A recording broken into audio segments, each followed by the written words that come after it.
The city of Chicago already dealing with a massive budget gap this year of almost $1 billion. And now Mayor Brandon Johnson is warning the problem is not going away next year or even the year after. And he's putting together a working group to investigate that ongoing crisis. NBC5's Christian Farr has reaction. Mayor Brandon Johnson received a round of applause after signing an executive order that will launch a working group charged with investigating the city's ongoing budget issues. Besides this year's budget deficit, the mayor's office says the city is facing a projected gap of $1.12 billion next year and $1.32 billion in 2027. Y'all do realize that they've been dealing with these same problems year after year, and instead of them addressing it, what they did was they exacerbated it by making sure that they helped the migrants with the migrant crisis. So don't let them gaslight you. And I had this conversation on the Millionaire Morning Show today.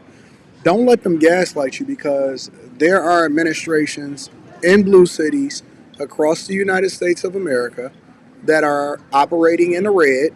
They have not managed their resources effectively, and all of them are sanctuary cities. As a matter of fact, it's not just happening on the city level, it's also happening on the state level. Illinois, California, Colorado, Denver, Atlanta. Atlanta has a budget deficit also. I'm going to get to that in a completely separate video.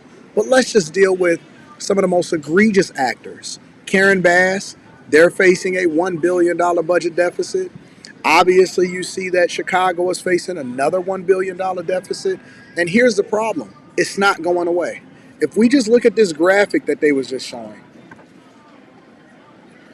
Matter of fact, I'll do you one better. I'll show you what we reported on last year and that we had commentary about. This was 7 months ago, this right here. They were fighting back and forth, trying to figure out whether or not they were going to raise property taxes, whether they was going to lay people off. What they decided to do was continue to raise taxes in other ways that is impacting people in their everyday finances. This is what was played last year. A nearly $1 billion shortfall. That's what the city of Chicago is facing for their 2025 budget. Mayor Brandon Johnson saying the city needs to find $982 million. Sarah Maki is here after talking with some experts on their ideas to fix the problem. Sarah? Well, everyone I spoke with said they knew this number would be big, but this is nearly double the amount that Mayor Brandon Johnson faced his first year in office. And now he will have to make some cuts to existing spending and find some creative ways to bring more money in. The number was actually lower than what I anticipated. Chair of the Budget Committee, Alderman Jason Irvin, says he'd like to see the mayor start with spending cuts, though acknowledging they need to find some new streams of revenue. Now our economy has shifted to goods and services, and in other states they tax such services such as dry cleaning and things of that nature. Meanwhile, in red states like Mississippi, they're actually on a pathway to eliminate completely property taxes because they're operating at a surplus in the state. California, on the other hand, is operating tens of billions of dollars in the budget deficit red every single year. Isn't that crazy? Isn't it amazing that if you look at the sentiment, what was happening in Chicago last year, Illinois last year, it's the same thing. They're running people out of the state. It's unaffordable. And you know what the most ironic part about it is? I don't even need to play the rest of this video. The most ironic part of this whole conversation is every single Democrat, every single one have been lockstep and sister code, both the men and the women, they in sister code because, you know, they believe in toxic femininity. They want women in boys and women's bathrooms.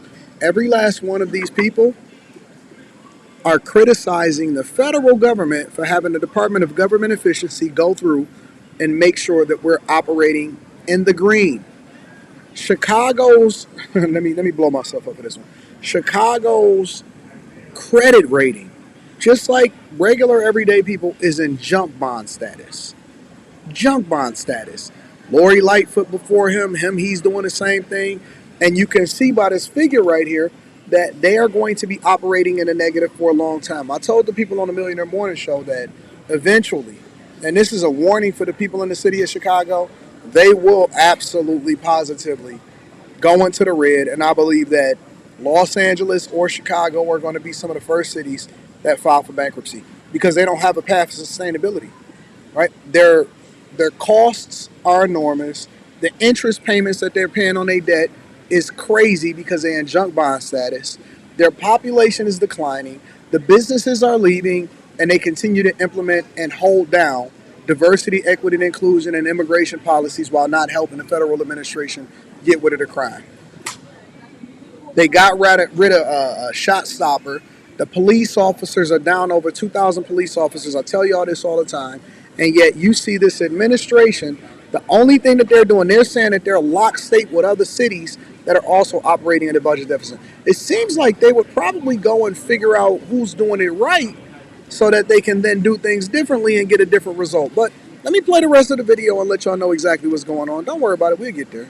Next year and $1.32 billion in 2027. And largely due to the rising personnel, pension, and contractual costs that we have.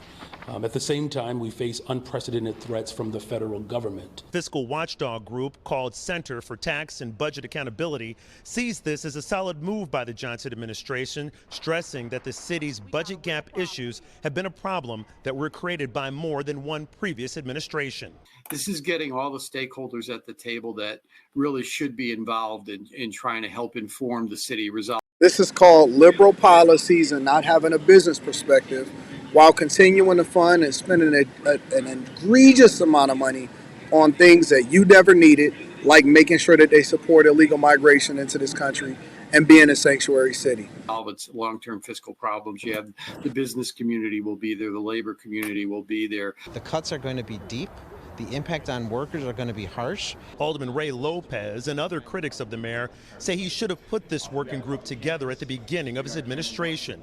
Alderman Lopez says the city has an ongoing spending problem right now that needs to be addressed in order to control the continuing deficit. That's his own fiscal mismanagement on full display right now. And to say that you're going to bring some working group together when you've had aldermen try to tell you and sound the alarm for your entire tenure at this point only tells me that you're now just trying to cover your rear end because you know that you cannot hide and lie any longer. It's going to get worse before it gets better. I'm just telling you guys, it's going to get worse before it gets better. And it's unfortunate because I've actually witnessed this happen in my own city back in like 07, 08. We mismanaged what we did here in Detroit for a long time, and we had to pay the price for it. And the recovery took well over a decade. First, we had to go into bankruptcy. It only took one major disaster. God forbid anything else happened to any of these major cities or something happens on a large scale to, something in the United States of America. Everything is cyclical, so you can't avoid everything forever. But eventually something is going to happen to where somebody has to be held accountable, and then it's going to completely tank the finances of what's going on in the city. If they don't in some way, shape, or form get federal help, then they're absolutely going to be filing for bankruptcy sooner rather than later. But I believe they're on a 5 to 6 year path to 100% be insolvent. And they can't borrow any more money because their credit rating as a city is in junk bond status. And they don't have any revenue. They don't have any businesses that's pulling in resources. And the population is declining. The property taxes is going to go up. And they're going to fleece and tax the people until they can't anymore. And then the city is going to completely collapse on itself. And this is the result of voting liberal. And so for all of you people that decide that you want to vote blue, and for all of the people that continue to stand on this stuff, guess what? You're going to get what you voted for. And I'm looking forward to having this conversation, not because I want y'all to suffer, but I need you to see the consequences of your actions. Make sure you tap into the Patreon. Link is in the description. Also, Teach Henley, 40% off your first order, 20% off for life. I love you. I appreciate y'all. This is very unfortunate.